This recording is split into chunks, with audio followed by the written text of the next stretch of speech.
మనం దేవుని వాక్యాన్ని ధ్యానం చేసుకుందాం. రోమీలకు రాసినటువంటి పత్రిక 8వ అధ్యాయము 28వ వచనాన్ని ధ్యానం చేసుకుందాం. మనమందరము దేవుని వాక్యాన్ని శ్రద్ధగా వినటానికి ప్రయత్నం చేద్దాం. రోమీలకు రాసినటువంటి పత్రిక 8వ అధ్యాయం 28వ వచనాన్ని, దేవుణ్ణి ప్రేమించు వారికి అనగా ఆయన సంకల్పము చొప్పున పిలువబడిన వారికి మేలు కలుగుటకై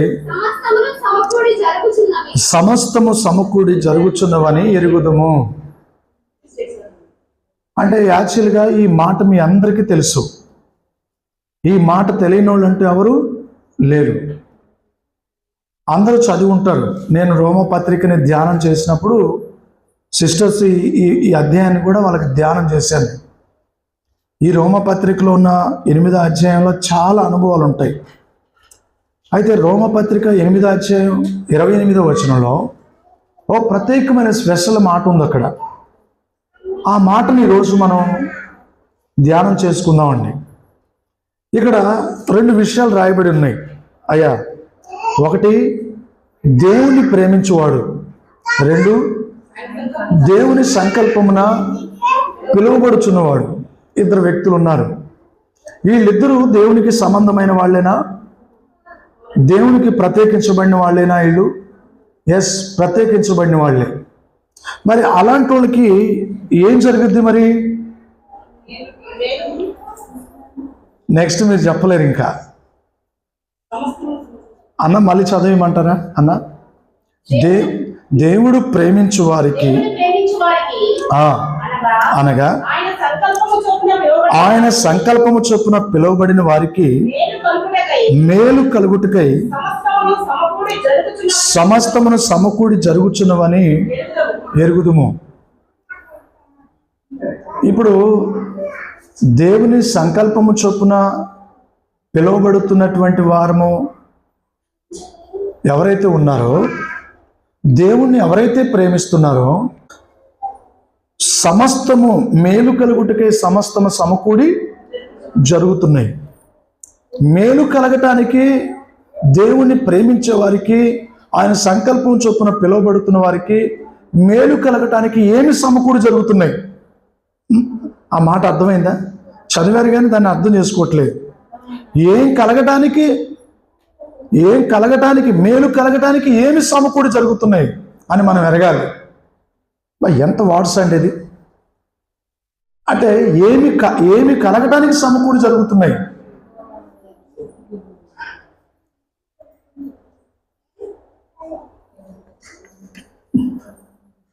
ఏం కలగటానికి సమకూడి జరుగుతున్నాయి? అర్థమవుతుందా? అర్థమైతే మరి ఎందుకు చెప్పరు? అర్థమవుతుందంటే అర్థమవుతుంది అన్నారు. మళ్ళీ అర్థమైతే ఎందుకు చెప్పరు? మళ్ళీ ఒకసారి చదవమంటారు దాన్ని. అనగా ఆయన సంకల్పము చొప్పున పిలువబడిన వారికి మేలు కలుగుటకై సమస్తము సమకూడి జరుగుతున్నవని మనం ఎరుగుదుము. ఇక్కడ ఇద్దరు వ్యక్తుల గురించి చెప్పాడు. 1 దేవుణ్ణి ప్రేమించేవాళ్ళు, 2 ఆయన సంకల్పము చొప్పున పిలువబడిన వారు. ఆయన ప్రేమించేవారు, ఆయన సంకల్పం చొప్పున పిలువబడుతున్న వారు. ఆయన సంకల్పం చొప్పున మనం పిలువబడకపోతే మనం ఈ స్థలంలో ఇక్కడ కూర్చునేవారు కాము. అంటే ఆయన ప్రేమించేవారు, ఆయన సంకల్పం చొప్పున పిలువబడుతున్న వారికి మేలు కలుగుటకై సమకూడి జరుగుతున్నాయని మనం ఎరుగుదాము. మేలు కలగడానికి ఏం జరుగుతున్నాయి సమకూడి? అయ్యా, ఏంది స్ట్రక్ అయిపోతున్నారు మీరు? ఏం చెప్పట్లేదు? మీరు విన్నదే కదమ్మా ఇవన్నీ. చెప్పండి అమ్మా. మేలు కలుగుటకే సమస్తము సమకూడి జరుగుతున్నాయి అంటే దేవుని ప్రేమించే వారికి, ఆయన సంకల్పము చొప్పున పిలువబడుతున్న వారికి మేలు కలుగుటకే కీడులు సంభవిస్తున్నాయి, అవమానం సంభవిస్తున్నాయి. అవన్నీ సమకూడి జరుగుతున్నాయి.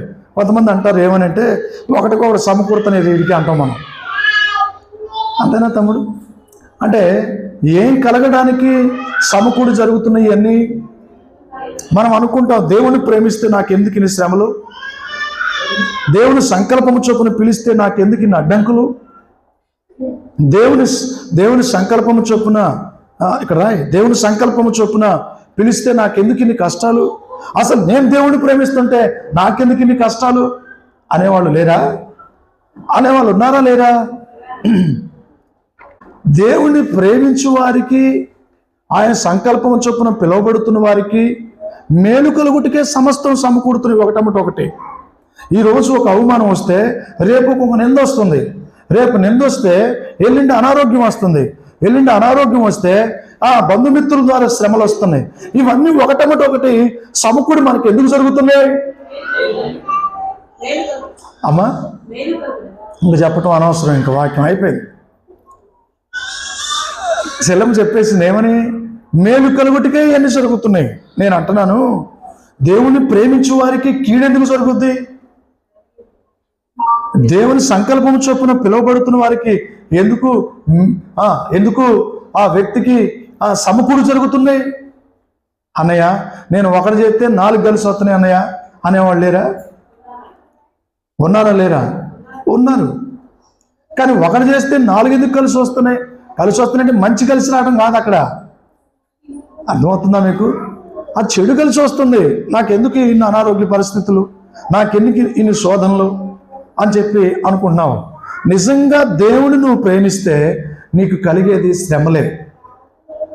నిజంగా నువ్వు దేవుని సంకల్పం చొప్పున పిలువబడితే అప్పుడు నీకు కలిగేది ఏంటో తెలుసా? శోధనలే, శ్రమలే. ఉదాహరణకి యేసేపు ఉన్నాడు. యేసేపు దేవుని సంకల్పము చొప్పున పుట్టినాడు. దేవుని సంకల్పము చొప్పున పుట్టినాడు. యేసేపు దేవుణ్ణి ప్రేమించేవాడు, అంటే పరిశుద్ధతను ప్రేమించేవాడు. యేసేపు అన్న ఏది ప్రేమించేవాడు? పరిశుద్ధతను ప్రేమించేవాడు. పరిశుద్ధతను కనుక ప్రేమించకపోతే యేసేపు పోతీఫరు ఆ భార్య వస్త్రం పట్టినప్పుడు ఆయన ఎందుకు వస్త్రాన్ని విడిచి బయటికి వెళ్తాడు? అంటే యేసేపు ఏం ప్రేమిస్తున్నాడు? పరిశుద్ధతను. బైబిల్ అదంటది, పరిశుద్ధతను కలిగి ఉంటే మీ పట్ల దేవుని చిత్తం. మీరు పరిశుద్ధులగుటకే దేవుడు మిమ్మల్ని పిలిచాడు, కానీ అపవిత్రులుగా ఉండడానికి దేవుడు మిమ్మల్ని పిలవలేదు. అంటే మనం ఆలోచించాల్సిన విషయం ఏంటంటే, పరిశుద్ధతను కలిగి మనం ఏం చేయాలి? జీవించినప్పుడు యేసేపు దేవుని ప్రేమించినప్పుడు యేసేపుకు వచ్చిన కష్టాలు అన్ని సమకూడి జరిగిన 1, 2 కాదు. అన్నలు గుంట్లో పడేశారు. గుంట్లో పడేస్తే అందుట్లో పాములు ఉన్నాయి, బుసగొట్టే పాములు ఉన్నాయి అందుట్లో. తర్వాత అతడు తప్పించబడ్డాడు. ఆ పైన అన్నలో ఆ గుంట్లో వాడే చచ్చిపోతాడని ఒక రాయి ఇసిరేసాడు తల మీద. యేసేపు తల మీద రాయి ఇసిరేస్తే ఆ రాయి తప్పించబడింది. ఆ తర్వాత అతన్ని తీసుకొని ఎవరికి అమ్మారు? మిద్యానీలకు అమ్మేశారు, ఇష్మాయేలుకి అమ్మేశారు. దాసుడిగా అమ్మబడుతున్నా నాకెందుకు ఇన్ని జరిగినాయి? నేను దేవుని ప్రేమిస్తున్నాను కదా, నేను పరిశుద్ధంగా బ్రతుకుతున్నాను కదా, నాకెందుకు ఇన్ని కష్టాలని ఎప్పుడు అనుకోలేదండి. అతను అనుకుంది ఏంటంటే ఇవన్నీ సమకూడు జరుగుతున్నాయి అంటే నా మేలు కోసమే. ఏమనుకున్నాడు యేసేపు? ఏమనుకున్నాడు చెప్పండి? నా మేలు కోసమే ఇవన్నీ జరుగుతున్నాయి అనుకున్నాడు.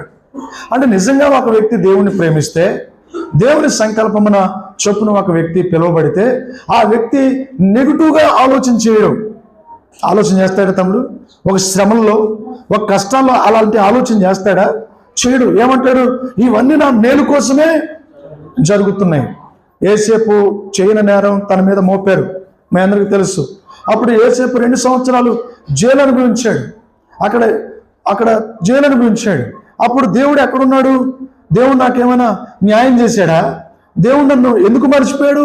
నేనేమైనా ఎక్కడైనా చెడిపోయానా, లేకపోతే నేనేమన్నా పాడైపోయిన వ్యక్తినా అని ఎప్పుడు దేవుడిని క్వశ్చన్ వేయలేదండి. అతను ఉద్దేశించింది ఏంటంటే ఇవన్నీ మేలు కోసమే సమకూడి జరుగుతున్నాయి అనుకున్నాడండి. నిజంగా దేవుణ్ణి ప్రేమించే వారికి ఏదైనా ఒక శ్రమ వస్తే అది నీకు కొనగదీయడానికి కాదు, ఒక అవమానం వస్తే అది నిన్ను పాడు చేయడానికి కాదు, ఒకవేళ నీకేదైనా ఒక శ్రమ వస్తే అది నిన్ను పాడు చేయడానికో లేకపోతే నిన్ను అవమానపరచడానికో కాదండి. ఆ శ్రమను బట్టి, ఆ శోధనను బట్టి, ఆ కష్టాన్ని బట్టి, ఆ వేదనను బట్టి, ఆ అనారోగ్యాన్ని బట్టి మేలు కలుగుతానికే, లేదా నువ్వు దేవుని స్తుతించడానికే ఆ దేవుడు ఆ కార్యాన్ని చేస్తున్నాడు. ఒకవేళ దేవుని ప్రేమించే వారికి ఎన్ని శ్రమలు, ఎందుకంటే అతనే ఓర్చుకునేది, అతని ద్వారానే దేవునికి మహిమ. అదే అన్యుడికి అలాంటి శ్రమ వస్తే, లోక సంబంధమైన వాక్యం ఎరగిన వారికి, దేవుని ప్రేమించిన వారికి ఒకవేళ అలాంటి శ్రమలు వస్తే అతను తట్టుకోగలడా? అతన్ని పరీక్షిస్తాడా దేవుడు? మాట్లాడుతున్నారా? పరీక్షించలేడు బ్రదరు. ఆ పరీక్షలో నెగ్గలేడు.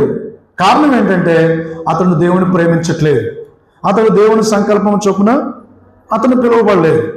అందుకే మీరు యథార్థంగా బ్రతుకుతుంటే, యథార్థంగా జీవిస్తుంటే, నాకెందుకు ఇన్ని కష్టాలు, నాకెందుకు నా అనారోగ్యం, ఒకటి నాకెందుకు సమకూడి జరుగుతున్నాయి అనే వార్డ్స్ మీరు వాడొద్దండి. దేవుడా నువ్వు ఎక్కడున్నావు, నాకే రావాలని ఈ రోగాలు, ఆ పక్కమ్మటోళ్ళకి రాట్లా, వాళ్ళు చూడు ఎట్టుండ్రో అనొద్దు. మేలు కలుగుటకే కొన్నాళ్ళు దేవుడు నిన్ను శిక్షిస్తున్నాడు. మేలు కలుగుటకే కొన్నాళ్ళు నువ్వు ఏం చేస్తున్నావు తెలుసా? కన్నీళ్ళు అనుభవించాలి. మరింత మొబ్బు తేలిపోయినట్లు ఒకరోజు నీ కష్టాలు తేలిపోతాయి. అప్పుడు నువ్వు ప్రశాంతతను, నిజమైన ప్రశాంతతను అనుభవించటానికే దేవుడు నీకు మేలు కొరకే ఈ కష్టాలు వస్తున్నాయి. అది గమనించాలి. బైబిల్ అంటుంది, ఒకడు క్రైస్తవుడైనందుకు శ్రమ అనుభవించిన ఎడల ఆ శ్రమను బట్టి ఏం చేయాలి? మూలం కూర్చోడు ఏడవాలి శిరీష్ కదమ్మా. ఏమని చెప్పాడు పేతురు పత్రికలో ఏం చెప్పాడు? ఒకడు క్రైస్తవుడైనందుకు, ఒకడు దేవుని నమ్ముకున్నందుకు కష్టం వస్తే ఏం చేయలేడు? పేతురు రాసినటువంటి పత్రిక చూడండి, మొదటి పత్రిక 4:16 ఎవడైనాను క్రైస్తవుడైనందుకు బాధ అనుభవించిన ఎడల అతను సిగ్గుపడక ఆ పేరును బట్టే ఏం చేయాలంట? ఎందుకని? అక్కడ అవమానం కలిగితే, మరిదసన్న ఒక అవమానం కలిగితే ఎందుకు మనం దేవుని మహిమపరచాలి? చెప్పనా? అర్థం కాలేదా? మాట అర్థమైందా కాలేదా? మళ్ళీ చదువమ్మా.